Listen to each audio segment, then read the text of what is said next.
Happy Wednesday, everybody. Welcome to the Brownwood Lions Coaches Show here on KOXE. I am Derek Stuckley, and today we are joined by a very special guest, new Brownwood Lions head football coach Gerald Brixey. And, Coach, first of all, welcome to Brownwood again, and welcome to the show. Thank you. Appreciate it. Hopefully, everybody's excited and ready to go, and we certainly are. So Definitely. Well, we will talk a little football here in a minute. We're going to do a little recap on what happened Tuesday night and look ahead to what's coming this week first. Let's start with Lady Lions softball last night. They won their district opener 5-4 over Glen Rose. They're now 11-6 on the season, 1-0 in district. Won 5 of the last 6, and they're at Mineral Wells at 5 o'clock Friday. Baseball team dropped a 4-3 decision at Gatesville last night. They are now 7-10 on the season. They play their final district warm-up game at noon Saturday at Moore Southall Field against Abilene High. Then they're at Stephenville next Tuesday in the district opener. Golf yesterday had the Bluebonnet Invitational out at the Country Club. The Lions and Lady Lions both won team championships. Lions were led by Caleb Modewell. He shot a 69, which was the low round of the tournament. Tristan Garcia led the Lady Lions. She shot an 84, and that was good for second place. Of course, Thursday, we have Lady Lions playoff soccer. They face Waxahachie Life at 5 o'clock in Godley in the by-district round of the playoffs. And then the Lions soccer team is in action Friday at 7 in Graham, by-district round of the playoffs against Kennedale. And then again on Friday, we have Lady Lions and Lions track and field will be at the Abilene Big Country Relays. And that wraps up pretty much the other sports this week. Now we will dive into football. And, of course, Coach Brixey was hired on March the 7th. Your first official day was yesterday. I believe. Mm-hmm. So what's life been like for you from March 7th until yesterday? Crazy, busy. Being on the phone, talking to people, trying to get a staff together immediately and spend a lot of time working at the house. You got to put the house on the market, and so my wife and children are going to finish out the year in Katy. But we still got to start that whole process, and so that whole week was pretty tied up in either on the phone or working around the house. And Monday was my last day at Katy High School, so I was able to tell the kids bye and all that, and drove down here Monday night, got here 9 Monday night, and jumped right in yesterday. All right. Well, I guess first of all, let's kind of talk about your coaching staff situation and how that looks right now. It looks good. I met with the current staff yesterday, and there's some guys, one that's already left, and one that's getting out of coaching, and then some guys that are kind of deciding and how they're going to work and how this is going to work out for them. And I encouraged them that if they wanted to stay, that there would be a place for them. We talked through kind of my expectations through the course of a year and a season, and so that they would have open eyes about what it is and when they make their decisions. But, everybody I've talked to, there's some good football coaches on this staff, and if they want to stay, then we'd like them to stay. As far as guys I'm bringing in, one commitment that's going to start Monday is Lee Grimes that played here. Is a familiar name for Brownwood people. And he is excited about coming home to Brownwood. And he's able to start on next Monday. I guess he's going to live with his mom. And then his wife will be here teaching also next year. I guess she's going to finish out the year there in Humble. And then I've got offense coordinator and guy that it's just about finalized. I don't want to say who until it is, just because of where he is in his job. And then also the same thing with the defense coordinator. I think we're getting that ironed out. And two guys I'm really excited about that are really, really good football coaches that I think are gonna help us get where we want to be. Okay. Of course, we're mid-March now, a couple of months left in school. So as far as jumping in and getting things going, what happens between now and the end of school for y'all? Well, one thing, just watching yesterday, this morning, with the kids lifting before school, and, it's not coming in here, it's not broken. The kids work hard. They're in a program. They're doing things the right way. And so, normally if you come in early, if you come in January or whatever, I think you make a lot of changes maybe in what you're doing off season and those type of things, and those are things we'll look at in the long run. But with it being really mid to late March, and by the time I get the coordinators here and all that, it'll probably be later March. We're under the gun as far as getting offense and defense and special teams installed and the things we're going to do. So that's really we're going to pretty much maintain what they're doing, strength training wise and off season wise, and then as soon as we start getting coaches coached up about what we're doing and get the coordinators here, then most of our focus in athletic period and going into our summer skills sessions and all that will be focused very much on getting offense installed, defense installed, special teams, how we're going to do those. And so that will be a whole lot more football heavy than maybe it would be at another time coming in and starting. So, but I feel like we're behind the 8 ball as far as getting things installed and being ready for that first game against Abilene Wiley. Right. Kind of on that note, first year coach and installing everything offensively, defensively. Just how much of a challenge is that for y'all? It's a huge challenge because what we do offensively is not simple. And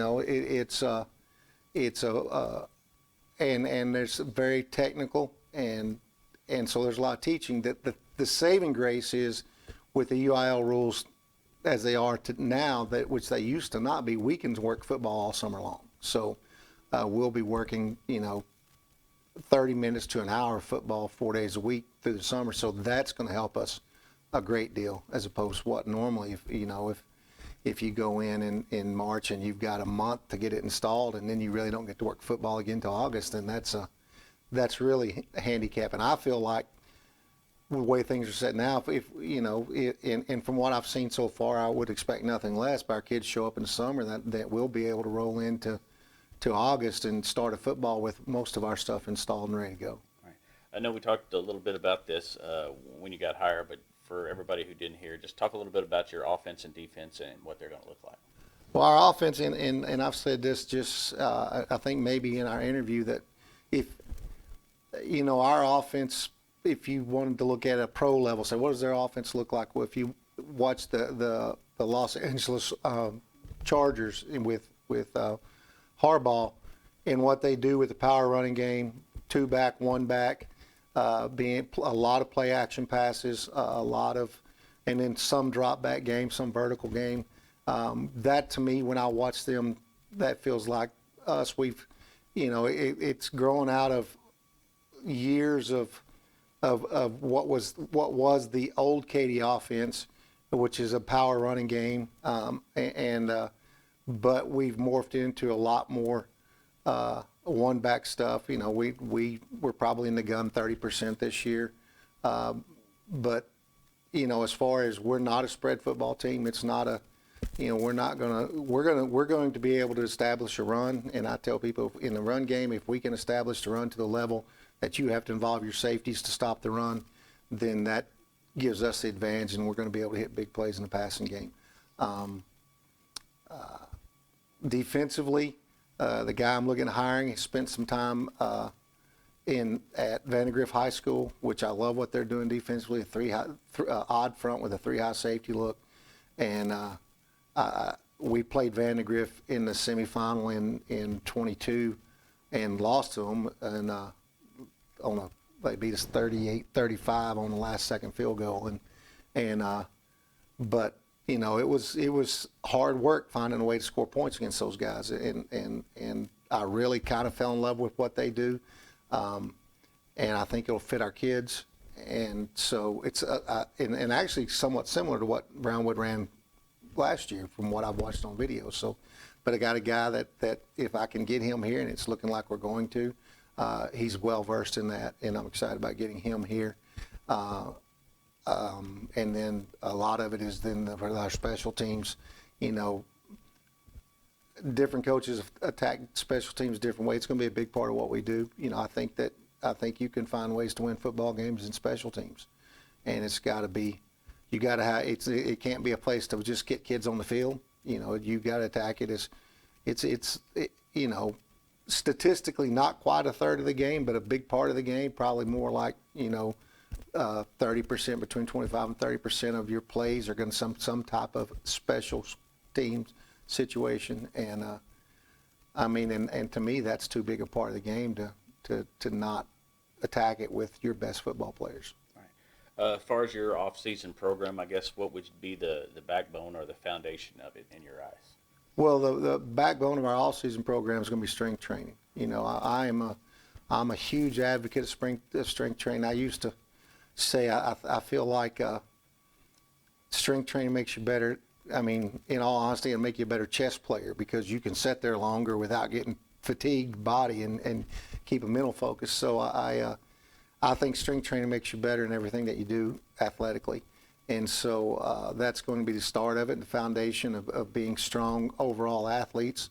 And then speed and agility is again, going back to, you have to be able to run. It's important to be strong, but if you're strong and can't move, that's not good. If you're fast and not very strong, that's not good. It used to be an old joke in football, well, we're not very big, but we're slow.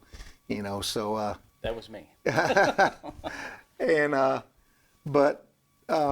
we want to maximize our kids athletically, and that's agility, that's speed training, that's strength training, and that doesn't happen in 50-minute athletic period. It's kids are, but again, as I say, it's not broke. The kids were in the full group in there in the morning before school this morning, lifting hard and getting after it. So. There's some things we'll tweak in the long run that probably I think are important that maybe aren't there right now as far as some auxiliary top lifts and things like that. But where they are right now is a really solid foundation, and I think when we have a full off season, I think we'll be able to address some more of those things. But because of where we are right now, that's going to take a back burner to what we talked about earlier.